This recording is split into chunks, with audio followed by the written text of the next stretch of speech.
현대캐피탈 같은 경우에는 신경전이 벌어졌다고 하더라고요. 경기 중에 레오 선수가 상대 코트를 향해서 손가락 욕설도 하고 알리 선수가 막 흥분해가지고 막 네트를 치고 막 이런 장면도 있었어요. 배구는 신사의 종목입니다. 레오와 알리 두 선수에게 다 레드카드 주면서 제재금도 이제 두 선수들이 받았고. 제재금은 얼마나 나왔나요? 20만 원. 20만 원. 배구가 제재금이 뭐 많이 세진 않아요. 제재금도 신사답네. 네.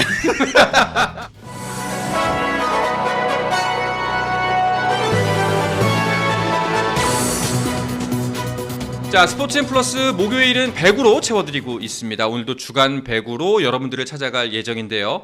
자, 오늘도 한 주간 배구 이슈들을 짚어보고 주간 MVP도 선정해보고 또 이제 어디 가면 좋을지 이번 주말 여기 어때도 전달해드리고요. 마지막으로 배구계에 떠도는 비밀 이야기 시크릿 노트까지 꽉꽉 채워서 준비가 되어 있습니다. 본 방송 시작하기 전에 구독, 좋아요, 알림 설정 간곡하게 부탁드립니다. 자, 그러면 오늘 함께할 두 기자분 소개해드리도록 하겠습니다. 순한막 감스트, 오스트라고도 불리는 오혜연 기자, 오늘도 역시 나오셨습니다. 어서 오십시오. 네, 안녕하세요. 네. 오늘도 라이더 복장을 입고 출연한 오혜원입니다. 네. 아니, 많은 분들이 그런데 도대체 그 방송에서는 왜 녹색, 주황색 조끼를 입는 거야? 라고 네. 물어보는 분들이 많아졌어요. 네네. 그거인즉슨 저희 방송을 보는 분들이 주변에 많아지고 있다라는 그런 생각이 들었고, 네. 그래서 제가 참 눈치 없이 왜 그런 걸 질문하는가 했더니 저희가 설명을 안 했더라고요. 설명은 초반에만 하고. 맞아요. 그래서 다시 한번 말씀을 드리자면 이 복장은 이제 저희가 이제 우리 실생활에서 흔히 볼 수 있는 라이더분들이 입으시는 조끼고요. 저희가 이제 뉴스를 다양한 스포츠 소식을 구독자분들에게 전달한다. 빠르고 신속하게 전달한다라는 의미에서 저희도 라이더 복장을 하고 있는 겁니다. 그렇습니다. 그래서 제 주변 분들 방송을 좀 꾸준히 초창기부터 보셨으면 질문 안 하셨을 텐데 네. 최근에 보시는 분들이 많으니까 저희가 뉴스 빠르고 신속하게 전달한다는 의미에서 이 조끼를 입고 방송하고 있습니다. 그렇습니다. 신속 정확 배달이 이 두 분의 모토입니다. 자, 그리고 역시 배구에는 이분이죠. 김효경 기자와도 함께합니다. 어서 오십시오. 안녕하십니까. 반갑습니다. 뭐 이제 김효경 기자도 가정이 있지 않습니까? 네네. 이런 연말연시 부담스럽잖아요. 네, 뭐 사실 이제 가족들하고 보내는 시간이 조금 또 아무래도 챙겨야 되고 네. 그런데요. 그래도 뭐 배구장도 열심히 다니고 있고요. 최근에는 이제 지난주에 말씀드린 대로 이제 경민대에서 열린 KB손해보험 경기를 보고 왔습니다. 오, 이제 거기서 열린 첫 번째 경기였나요? 예, 맞습니다. 그리고 오늘 저희가 이제 녹화로 하고 있기 때문에 이제 이 보고 계실 때쯤에는 이제 두 번째 경기가 아마 끝나 있겠네요. 알겠습니다. 경기장이 실제로 어떤지 저희가 생각했던 것보다는 훨씬 더 많은 준비가 필요하다라고 그렇죠. 그때 이야기 전해드렸었는데 직접 갔다 온 김효경 기자의 이야기도 이따가 들어보도록 하겠습니다. 제일 궁금한 건 평냉 먹었어요? 부대찌개 먹었어요? 네, 말씀을 드릴 때는 제가 이제 평냉을 먹겠다고 말씀을 드렸는데 네. 일요일이 휴일이었습니다. 그래서 대신에 이제 오혜연 선배가 소개를 시켜주신 보영 식당에 다녀왔습니다. 네. 이따가 소개를 시켜드리겠습니다. 알겠습니다. 자, 그리고 한 가지 알려드릴 사항이 있는데요. 저희가 이번 주 주말부터 골프 컨텐츠도 시작합니다. 오혜원 기자가 또 골프 담당이시잖아요. 담당이죠. 그래서 네. 저희 지금 방송하기 전에 유리나 선수 또 짧게 소식 전해주셨지만 그 기자회견 현장에도 다녀왔고 뭐 골프 컨텐츠에 네. 입이 필요하시면 불러주세요. 알겠습니다. 또 라이더 복장 입고 달려오겠습니다. 알겠습니다. 주말에 할 건데 괜찮으시겠어요? 주말이요? 저희가 이제 골프계 관련해서 최신 핫 트렌드부터 뭐 할인 정보, 골프장 정보, 날씨까지 지금 어떤 컨텐츠로 꽉꽉 채워넣을지 고민을 많이 하고 있으니까요. 아마 이번 주부터 만나보실 수가 있을 겁니다. 골프 컨텐츠도 많이 관심을 가져주시기 바랍니다. 자, 그러면은 샘플의 목요일 주간 배구 본격적으로 시작해 보도록 하겠습니다. 자, 일단은 위클리 헤드라인부터 짚어봐야겠죠. 과연 한 주간 어떤 소식들이 배구계를 꽉꽉 채워줬는지 두 분께서 정리를 해주시죠. 네, 이번 주는 제가 소개시켜 드리겠습니다. 저희가 꼽은 세 가지 이슈. 첫 번째는 현대캐피탈이 9시즌 만에 8연승을 거뒀다. 그러면서 남자부의 선두 독주 체제를 좀 구축해가고 있다라는 소식 전해드릴 거고요. 두 번째는 반대로 여자부의 흥국생명은 크리스마스 이브에 정말 악몽 같은 또 패배를 당하면서 3연패다. 그래서 선두 자리가 위태로워졌다라는 소식도 준비했습니다. 그리고 마지막으로 저희가 오프닝 때 살짝 언급해드렸지만 경민대 체육관에 가봤습니다. 가보니까 그래서 어떤데? 라는 소식을 이제 김효경 기자 현장을 방문했던 김효경 기자가 또 해주도록 하겠습니다. 알겠습니다. 자연스럽게 이제 남자 배구에서 여자 배구로 그리고 이제 경민대 체육관까지 이어질 것 같은데요. 자, 먼저 현대캐피탈 말씀하신 소식부터 전달을 해드리도록 하죠. 이게 대한항공이 아닌 팀이 이런 식으로 독주를 했던 게 언제였는지 기억이 안 나요. 정말 오래간만이죠. 네. 이제 아까도 전해드렸지만 현대캐피탈이 9시즌 만에 이제 8연승을 거뒀잖아요. 당시 현대캐피탈이 18연승을 달렸었죠. 그래서 3라운드를 한 번도 지지 않고 끝낸 적이 있습니다. 그 이후에 사실 현대캐피탈이 뭐 우승을 한번 차지하긴 했지만 이렇게 압도적인 레이스를 펼친 적은 없었는데 네. 정말 오래간만에 좀 현대 팬들은 정말 신나는 좀 한 주를 맞은 것 같습니다. 그렇습니다.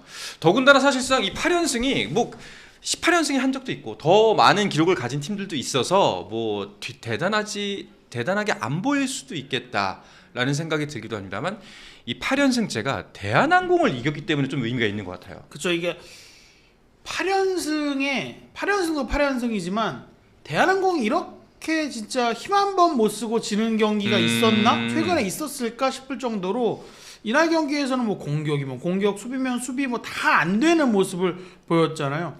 사실 대한항공이 이번 시즌에 통합 5연패 도전입니다. 그러니까 앞선 4시즌은 정규리그도 1위, 챔피언 결정전도 우승 이렇게 해서 통합 우승을 했는데 4시즌 연속 통합 우승이 이게 그냥 말로 하면 쉽지만 절대로 쉬운 게 아닙니다. 네. 그런데 어떻게 보면 저는 지금의 약간 이 대한항공이 조금 부진하고 현대캐피탈이 정말 앞서고 있는 이 상황이 뭔가 이 남자 배구의 페이지가 또 넘어가는가라는 생각을 갖게 하는 요즘 이 배구의 한 챕터가 아닌가 싶습니다. 네. 일단은 그 8연승을 달성한 그날 경기 내용부터 간략하게 짚고 넘어가면 좋을 것 같습니다. 세트 스코어 3대 0으로 가져왔어요. 거의 뭐 사실 스코어는 3대 0인데 충격으로 보면은 5세트까지 경기했으면 5대 0 패배를 당했을 것 같다라는 느낌 정도였어요. 네. 사실 이제 대한항공이 올 시즌 0대 3 패배를 처음 당했거든요. 그런데 그래요? 이 3세트 합계 득점이 56점이었어요. 그러니까 한 세트당 평균 20점도 못 내고 진 거죠. 그렇네요. 그만큼 경기력 차이가 컸고요. 특히 2세트 중반까지 블로킹 싸움이 8대 0이었습니다. 현대캐피탈이 8개의 공격을 막아내는 동안 대한항공은 한 개도 막지 못했습니다. 그러니까 지금 현대캐피탈이 올 시즌 좀 좋은 성적을 내고 있는 이유가 팀 공격 성공률 1위, 팀 블로킹 1위, 팀 서브 득점 1위거든요. 이 현대의 장점이 모두 드러났어요. 사실 대한항공이 최근에 이제 리베로가 약점이었기 때문에 백전노장 아웃사이드 히터 곽승석 선수를 좀 리베로로 돌리는 승부수를 띄웠거든요. 그래서 그게 최근에 굉장히 잘 통했어요. 이른바 이제 리시브 효율이라고 하는 기록에서 곽승석 선수가 뭐 50%, 70%, 뭐 이게 정말 거의 완벽에 가까운 리시브를 보여줬는데 이날 경기에서 리시브 효율이 0%였습니다. 0%요? 네, 그러니까 정확이라고 기록되는 좋은 서브 리시브가 4개였고 서브 에이스를 4개 허용했어요. 그러면 플러스 마이너스가 이제 4 빼기 4를 하면 0이 되니까 뭐 뒤에 몇 개를 받든 나눌 경우에는 0이 되는 거죠. 네네. 그러니까 그만큼 곽승석 선수조차 현대캐피탈의 강한 서브를 받아내지 못했다.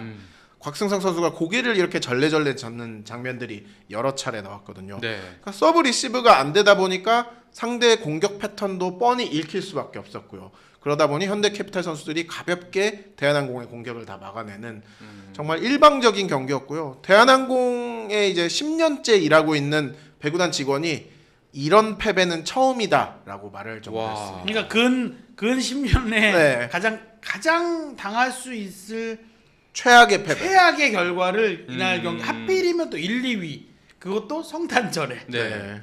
2부에 성탄 2부에 당한 거죠. 그 두 분께서 생각하시기에 이번 패배가 시사하는 점 이거는 현대캐피탈이 대한항공의 맞춤 전략을 잘 짜왔다를 넘어서서 이거 약간 진짜 이제는 속수무책이 돼버린 건가? 라는 느낌이 있었다는 이야기로 들리거든요. 저는 사실 단순 이 경기뿐만 아니라 이번 시즌에 대한항공이 보여주는 건 흔히들 배구는 공격하는 팀이 유리하고 공격을 잘 때리는 팀이 유리하고 공격이 하는 선수가 많은 팀이 유리하다라는 선입견이 있을 수 있는데 그보다도 배구는 잘 받는 게 우선이다라는 점을 강조해주고 있는 게 아닌가 싶은 게 대한항공이 오은열 선수를 FA 시장에서 안 잡았죠. 그리고 그걸 현대캐피탈이 오은열 선수를 데려갔고 오은열 선수는 현대캐피탈에서 완전히 후보가 돼 있습니다. 박경민 선수 때문에. 근데 박경민 선수는 지금 자타공인 V리그에서 가장 뛰어난 리베로입니다. 국가대표이자 V리그 최고 리베로가 버틴 현대캐피탈이 공격까지 잘하고 있는 거. 그리고 그 리베로 같은 포지션에 구멍이 난 대한항공은 정지석도 리베로로 쓰고 시즌 초반에 리베로로 썼고 최근에는 이제 곽승석까지 네. 리베로로 쓰고 있죠. 그러니까 수비에 구멍이 난 팀은 결국 공격도 안 되더라라는 점을 확실하게 이 두 팀이 보여주고 있는 것 같아서 저는 단순히 이 경기뿐만 아니라 최근 한 3라운드까지의 대한항공 경기를 보면서 통합 5연패가 정말 쉽지 않을 수도 있겠다라는 생각이 점점 들고 있어요. 지난해에도 통합 4연패 쉽지 않겠다라는 이야기가 분명히 있었던 시점이 있었거든요. 그렇죠. 마지막 경기에서 사실 우리카드가 삼성화재를 이겼다면은 정규 시즌 1위를 달성할 네. 수 없었죠. 자력 우승이 불가능한 상황이죠. 근데 그때 느낌과는 또 사뭇 다릅니다. 네. 지금은 어떻게 보면 승점 8점 차까지 벌어졌고 네. 이제 남은 맞대결이 3번 있지만 현대캐피탈의 이 기세라면 이 8점 차 따라잡는 게 사실 쉽지 않아 보이고요. 저희가 몇 번 방송에서 말씀드렸지만 이제 막심 선수가 오늘 이제 이번 주 일요일이죠. 29일 열리는 KB와의 경기를 마지막으로 대체 선수 계약 기간이 끝납니다. 그러면 이제 요스바니 선수를 선택할 것인가, 네. 막심 선수를 선택할 것인가를 결정해야 되는데요. 사실 이날 막심 선수가 5득점에 그쳤어요. 거의 없었어요. 네, 레오의 블로킹에 계속해서 막혔고 유광우 선수가 세터일 때도 한 선수가 세터일 때도 공격이 잘 되지 않았습니다. 이쯤 되면 사실상 대한항공이 요스바니로 결심을 하지 않을까 좀 그런 생각이 들었습니다. 알겠습니다. 그리고 또 이제 현대캐피탈 같은 경우에는 그 대한항공과의 경기 전에 우리카드전도 있었는데 여기서는 또 신경전이 벌어졌다고 하더라고요. 네. 이 경기 전에 저는 사실은 그 경기가 먼저 뭔가 이 대한항공전 대승의 발판을 놓는 경기가 아니었나라는 생각도 했는데 사실 그 경기 뭐 현대캐피탈이 결과적으로 이겼는데 그 경기에서 사실 눈에 띄었던 거는 양팀 외국인 선수들의 신경전이었습니다. 네. 이제 우리카드의 알리, 그다음에 이제 현대캐피탈의 레오 선수가 경기 중에 뭐 중계는 안 잡혔던 것 같은데 이제 그 사이드에서 봤을 때는 레오 선수가 상대 코트를 향해서 손가락 욕설도 네. 하고, 그래요? 네 그런 장면도 있었고, 그런 알리 선수가 막 흥분해가지고 막 네트를 치고 막 이런 장면도 있었어요. 그래서 양 팀의 베테랑인 이강원 선수, 그다음에 최민호 선수가 와서 약간 동료 선수들 진정시키고 서로 이야기하는 장면도 있었고, 그러니까 우리카드의 파이스 감독 같은 경우는 막 알리가 막 흥분해서 날뛰니까 코트 안에까지 들어와서 선수 끌어내면서 막 진정시키는 이런 장면도 있었거든요. 그러니까 우리가 지난 방송에서도 말씀드렸지만 배구는 신사의 종목입니다. 그래서 이런 케이스가 정말 보기 드문 케이스인데 이날은 선수들이 정말 그 감정을 주체하지 못해서 막 너무 흥분하니까 심판이 레오와 알리 두 선수에게 다 레드카드 주면서 조심해라라는 경고를 내렸고, 레드카드면 퇴장 아니에요?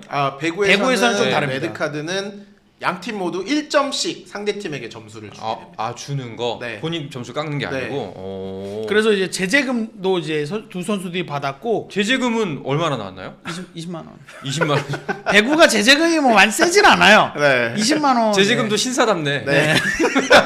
그러니까 이게 사실 한 끼 식사. 네. 저희가 배구가 몸싸움이 없는 종목이기 때문에 신사의 종목이다 했는데 이날은 무엇인가 알 수 없는, 이 두 선수만 알 수 있는 무언가의 신경전으로 인해서 경기가 좀 얼룩졌어요. 그러다 보니까 저희가 그냥 우스갯소리로 레오 선수는 낮 경기에 약하고 밤 경기에 강하다.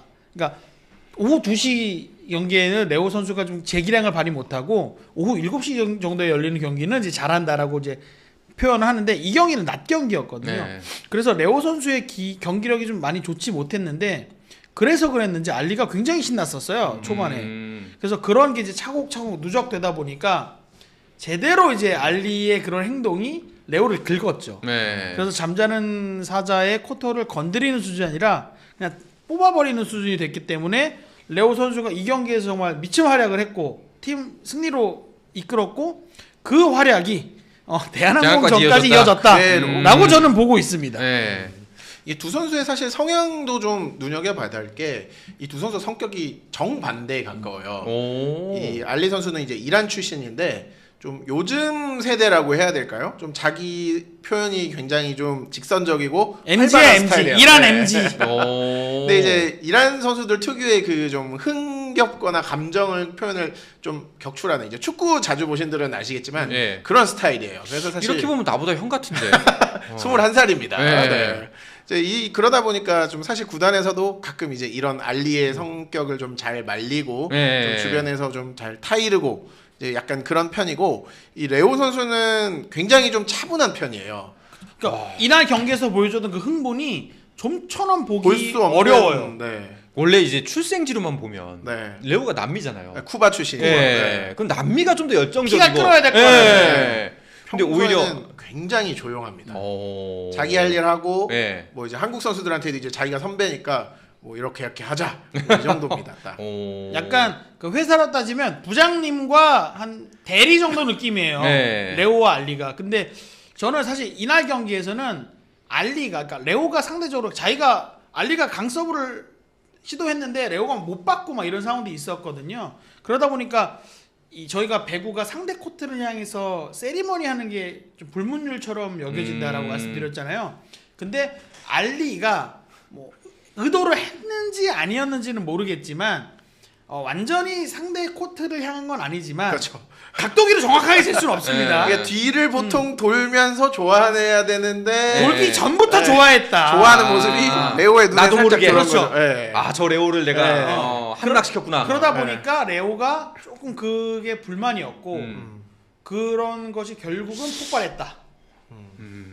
아니 근데 이게 뭐 번외 이야기입니다만 사실 이 정도 갈등 그리고 뭐 재직금 20만 원이면 좀 조장해도 되는 거 아니에요 이거 이런 갈등들? 아 근데 약간 배구에서 그동안 우리가 보기 그러니까 최근에 배구를 보기 시작한 분들은 당연히 처음 보는 거겠지만 저나 김효경 기자 같이 배구를 그래도 오랫동안 봐왔다고 하는 사람들도 이런 경우가 좀 있었나? 흔치 저는 않죠. 네. 과거에 대한항공에 있던 러시아 출신 모로즈 선수가 네. 상대 코트를 향해서 세리머니 하는 건 본 적이 있었거든요.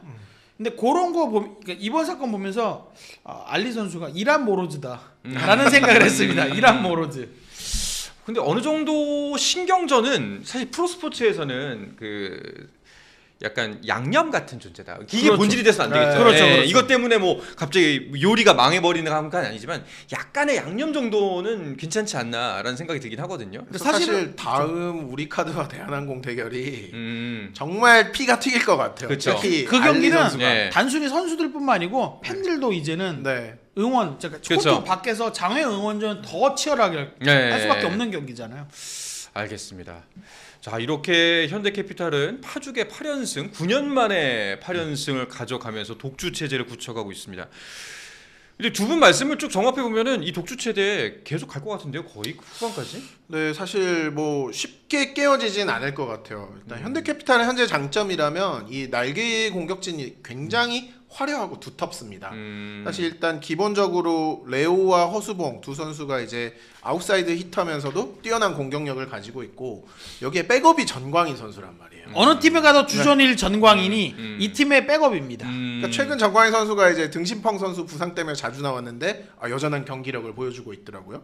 여기에 이제 서브와 공격력이 좋은 신펑 선수가 있고 또 후위에서 교체로 들어갈 수 있는 김선호 선수가 있어요.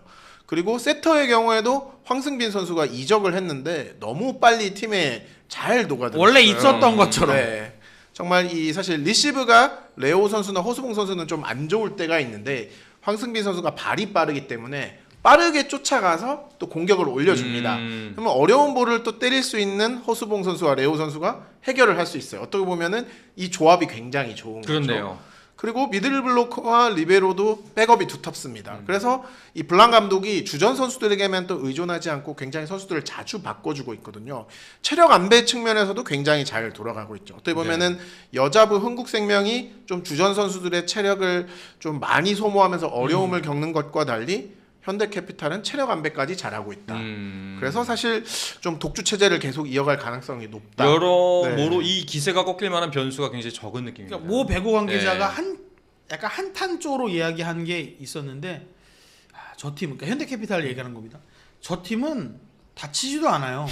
라는 얘기를 하는 거예요. 왜냐면 지금 남녀부를 막론하고 부상 이슈가 계속 그렇죠. 좀 대두되고 있는 상황에서 현대캐피탈은 마땅히 이렇게 핵심이라고 할 만한 선수가 크게 다치는 경우가 잘 없어요. 그게 지금 김효경 기자가 말해준 것처럼 뭐 감독의 완급 조절하면서 이게 시즌을 풀어가고 있다. 저는 이 부분이 사실은 감독들이 어떻게 보면 승부, 그러니까 1승 1승에 매몰되다 보면 그 부분을 좀 놓칠 수가 있는데 블랑 감독은 그런 면에서 굉장히 우리가 흔히 얘기하는 선진 배구라고 할 수도 있을 만한 부분을 그 점에서 보여주고 있는 것 같습니다. 알겠습니다. 스포츠 플러스 최종의 무대 스포츠 플러스 힘좀 내놓지